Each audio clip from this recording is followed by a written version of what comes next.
Bismillahirrahmanirrahim. Assalamualaikum warahmatullahi wabarakatuh. Om Swastiastu, Namo Buddhaya, salam kebajikan. Sahabat-sahabat Tulang Sembilang yang saya hormati dimanapun juga berada.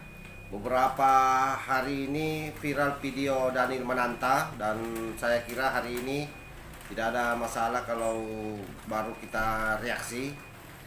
Karena beberapa hari, 1 2 3 hari ini fokus pada video-video kadrung yang lagi mau melakukan reuni dan memberikan seruan kepada masyarakat. Jadi kita lebih banyak mengkanter narasi-narasi mereka. Daniel Mananta ini saya kira yang dilakukan sudah sangat keterlaluan, dan mudah-mudahan ini bukan efek atau ketularan dari salah seorang ustaz yang namanya Abdul Somad. Karena setahu saya video ini viral nanti setelah ketemu dengan Abdul Somad, lalu kemudian Daniel mengeluarkan juga pernyataannya. Tapi pernyataan yang dikeluarkan oleh Daniel itu juga sudah mendapat bantahan dari berbagai pihak, termasuk dari orang Kristen sendiri. Dan salah satu dari orang Islam yang memberikan bantahan dan sangat menyayangkan sebenarnya kalau kemudian Daniel Mananta ikut-ikut ngadrung. Kenapa saya bilang ikut-ikut ngadrung? Karena itu tadi, mencoba menerjemahkan ketauhidan orang lain, ataupun misalnya mencoba menerjemahkan ketauhidan orang-orang yang beragama Kristen dengan mengatakan bahwa orang Kristen menyembah patung atau orang Kristen menyembah salib. Ya, itu sama saja. Dan fatalnya lagi karena dia mengiyakan apa yang disampaikan oleh Abdul Somad, bahwa di dalam salib itu ada jin kafirnya. Nah, seperti apa bantahan-bantahan tersebut? Ayo kita simak secara bersama-sama. Yang waras tidak boleh mengalah terhadap mereka para pencoleng-pencoleng agama yang menjadikan agama sebagai alat politik.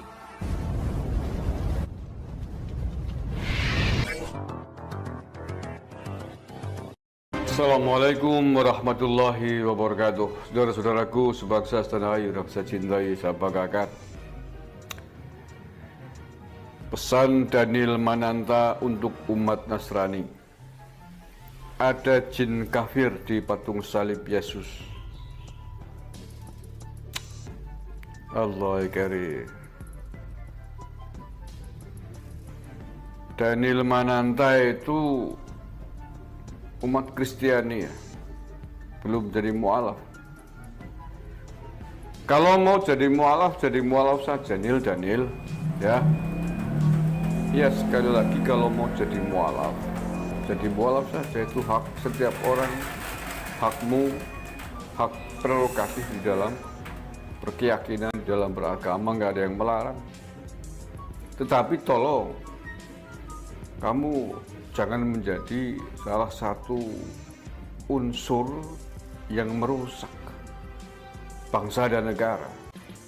Nggak usah banyak bacot kamu, Nil. Kamu artis, tapi kok ya koplok utak kamu dulu ya. Selamat siang Bapak Ibu yang ada di TikTok Katolik Menjawab. Pada kesempatan ini saya akan menanggapi satu video yang disampaikan oleh saudara kita Daniel Mananta. Di dalam salah satu videonya itu, dia menyampaikan tentang unclean spirit yang ada di dalam patung, dan kemudian dia merujuk kepada Yesaya 44. Bapak Ibu saudara-saudari, harus diketahui bahwa kitab Nabi Yesaya itu adalah kitab yang ditulis ketika Nabi Yesaya dan orang-orang dari kerajaan Yehuda berada dalam pembuangan di Babel. Nah, konteks di dalam Yesaya 44 yang dikutip oleh Daniel Mananta itu membicarakan mengenai patung-patung yang ada di Babel yang digunakan sebagai bentuk penyembahan kepada patung itu. Jadi Bapak Ibu saudara-saudari, kalau Daniel Mananta tidak tahu konteks dari Yesaya 44 itu, maka dia menyimpulkan bahwa itu adalah salah satu sumber untuk bisa mengatakan, oh di patung itu ada unclean spirit. Bapak ibu saudara-saudariku yang terkasih, Nabi Yesaya ini diutus oleh Tuhan pada tahun 740 sebelum Masehi di kerajaan Yehuda, dan Yesaya terutama diutus untuk memberikan pengharapan kepada kerajaan Yehuda yang ditawan oleh kerajaan Babel. Dan juga Bapak ibu saudara-saudariku, di dalam Yesaya 44 itu Nabi Yesaya mengingatkan orang-orang Israel yang ada di pembuangan supaya mereka tidak mengikuti cara-cara peribadatan orang-orang Babel, yang memang orang-orang Babel menyembah dewa-dewa dan mereka membuat patung-patung dewa-dewi itu untuk mereka sembah. Itu yang disampaikan oleh Nabi Yesaya pada Yesaya 44 ayat 1 dan seterusnya. Di situ tidak membahas mengenai persoalan patung yang digunakan sebagai sarana peribadatan. Di situ yang dipermasalahkan adalah patung yang digunakan untuk penyembahan orang-orang Babel. Jadi saudaraku VJ Daniel Mananta, Anda menyampaikan suatu pengajaran yang keliru. Ya, walaupun saya dengar ada isu-isu Anda pindah agama, ya silakan saja. Tetapi apa yang Anda sampaikan dengan Yesaya 44 itu jelas-jelas salah dan ngawur. Hai guys, boleh gak sih gue ngebahas soal ini? Yang menurut Daniel Mananta, kalau misalnya di patung umat Katolik itu ada unclean spirit atau jin di patung buatan manusia yang disembah. Boleh gak ngebahas soal ini? Boleh ya? Boleh ya? Boleh ya? Kalau gak boleh gue tetap mau bahas. Hai bro, jadi mohon maaf ya sebelumnya ya. Ini kan videonya gak bisa di stitch, jadi gue capture aja dan gue hanya pengen membahas di bagian tersebut aja. Mungkin ada misconception kali ya. Kalau misalnya sepengetahuan gue sebagai umat Katolik, kalau Katolik itu tidak menyembah berhala dan kita tidak menyembah patung. Tapi di sini gue kagak mau sakit hati ya, gue cuma pengen menjelaskan. Mungkin Anda kurang paham gitu ya. Memang betul di gereja Katolik itu banyak patung-patung seperti patung Bunda Maria, patung Yesus, salib, dan juga patung Santo Santa itu banyak memang. Tapi patung-patung tersebut tuh hanya sebagai simbol untuk kita kayak menghormati dan kita bisa menganggap keberadaannya gitu loh. Tapi kita tidak menyembah dan mentuhankan patung-patung tersebut gitu loh bro. Nih ibaratnya cara gampangnya gini deh ya. Kenapa gue bilang sebagai simbol? Ibaratnya nih kalau misalnya kita lagi mau berdoa gitu ya. Misalnya let's say di Goa Maria ada patung Bunda Maria gitu ya. Atau kita lagi mau berdoa dengan Tuhan Yesus gitu, kita lihat patung Tuhan Yesus atau salib begitu ya bro. Nah biasa kan kalau kita doa tuh, kalau biar dari hati ke hati tuh kita suka kayak ngobrol gitu ya. Kayak ngobrol sama teman gitu, bener-bener mencurahkan isi hati kita gitu. Nah ibaratnya aja nih, kita ibaratkan kayak kita lagi ngobrol sama pacar. Lu LDRan sama dia. Kadang lu suka minta video call kan, lu pengen lihat visualnya dia seperti apa. Atau setidaknya sambil telepon, mungkin atau sambil zaman dulu nih sambil tulis surat cinta, kita sambil ngeliat fotonya dia, biar berasa gitu bro. Kalau gak abstrak mukanya, paham kagak? Jadi kayak lebih ke hati gitu nyampenya. Begitu sebenarnya say. Jadi misalnya nih, kayak lu lagi kangen sama pacar lu gitu, lu ngeliat fotonya dia, lu bilang, sayang, I miss you so much. Gitu. Sama kalau misalnya lu kagak ngeliat foto dia gitu ya, abstrak aja gitu, susah kan. Mau ngomong sama siapa? Ngomong dalam hati apa ngomong sendiri ntar dikira orang gila ya kan. Nah gitu maksudnya bro. Jadi ibaratnya tuh sama aja kayak doa, biar lebih ngeresep ke hati, bisa mengeluarkan unek-unek dan doanya tuh lebih kusyuk gitu loh. Kayak bener gitu. Paham dong? Haleluya. Saya rasa kalau Daniel mau memberi masukan ya untuk jangan sembah patung, saya pikir orang Kristen tidak ada yang sembah patung ya. Bahkan kalau saudara tanya orang-orang Katolik sekalipun, saya punya kenalan banyak dengan rohaniwan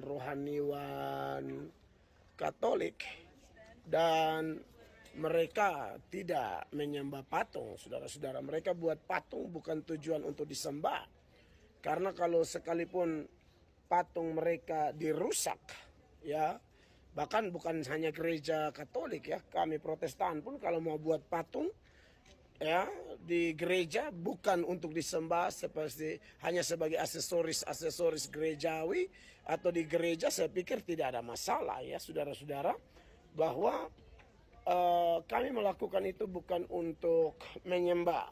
Nah, banyak kali orang menuduh orang Katolik menyembah patung, tetapi kalau mau lebih paham apakah orang Katolik itu menyembah patung atau tidak, Anda harus mendengar penjelasan dari pemimpin-pemimpin Katolik, rohaniwan Katolik, ya, apakah tujuan pembuatan patung itu untuk disembah. Saya sudah dengar banyak rohaniwan Katolik menjelaskan itu, bahwa mereka tidak bermaksud membuat patung untuk disembah, ya. Karena kalau mau ngomong patung misalnya ya, ini ya patung Ibu Maria atau yang di atas sana patung Tuhan Yesus yang besar, paling tinggi itu sebagai kepala gereja gitu ya. Di tangannya ada tulisan, ada Alfa Omega di sana ya, yang awal dan yang akhir. Tidak sama sekali pembuatan patung untuk disembah, itu tidak ada. Nah, maksud saya begini, kalau Daniel Mananta memaksudkan untuk jangan buat patung untuk disembah, saya pikir ya memang Alkitab mengajarkan begitu ya. Sebab di 10 hukum Allah saja ada jelas ya, jangan membuat patung berupa apapun untuk disembah. Yang dilarang itu buat patung untuk disembah. Kalau buat patung hanya aksesoris tidak masalah. Dan kelihatannya itu yang dilakukan oleh saudara-saudara kita Katolik, yaitu mereka buat patung bukan untuk disembah ya. Nah, jadi kalau Daniel Mananta mengatakan bahwa dia sama dengan UAS, nah kalau UAS itu saya lihat memang lebih kepada menghakimi ya, menuduh bahwa seolah-olah patung-patung yang ada di gereja, entah gereja Katolik, Ortodoks, Protestan, ya, atau patung-patung yang lain, dibuat oleh kami orang Kristen Katolik untuk disembah. Itu sama sekali tidak. Saya juga pernah mengkhotbahkan 10 hukum Allah, bahkan saya tahu video saya viral, lalu ada orang yang salah artikan seolah-olah saya menyerang orang Katolik. Oh, tidak demikian. Saya sedang membahas 10 hukum Allah, dan di 10 hukum Allah itu dengan jelas ya, bahwa hukum kedua jangan membuat patung berupa apapun untuk disembah. Kalau patung seperti aksesoris begini nggak ada masalah. Tidak ada orang Kristen atau orang Katolik. Ini kembali kepada penjelasan yang sudah bertebaran luas di media sosial dari rohaniwan Katolik, bahwa tidak ada tujuan orang Katolik bikin patung untuk disembah. Sekali lagi tidak ada itu ya. Jadi kalau Daniel Mananta bilang dia sama dengan Abdul Somad, nah itu yang soal. Bahwa Abdul Somad itu menuduh seolah-olah kita menyembah patung. Atau maksudnya seolah-olah orang Kristen itu, entah Kristen atau Katolik, menyembah salib atau menyembah patung. Entah patung Tuhan Yesus, patung Ibu Maria. Sekali lagi tidak. Oke, saya kira jelas ya. Semua melakukan bantahan, artinya apa? Siapapun di negara ini sangat tidak respect dengan orang-orang yang mencoba masuk ke ranah privasi. Apalagi kalau bicara soal ketauhidan, karena itu hubungan antara hamba dengan Tuhannya. Wallahul muwaffiq ila aqwamit thariq. Wassalamualaikum warahmatullahi wabarakatuh. NKRI harga mati. Salam Nusantara.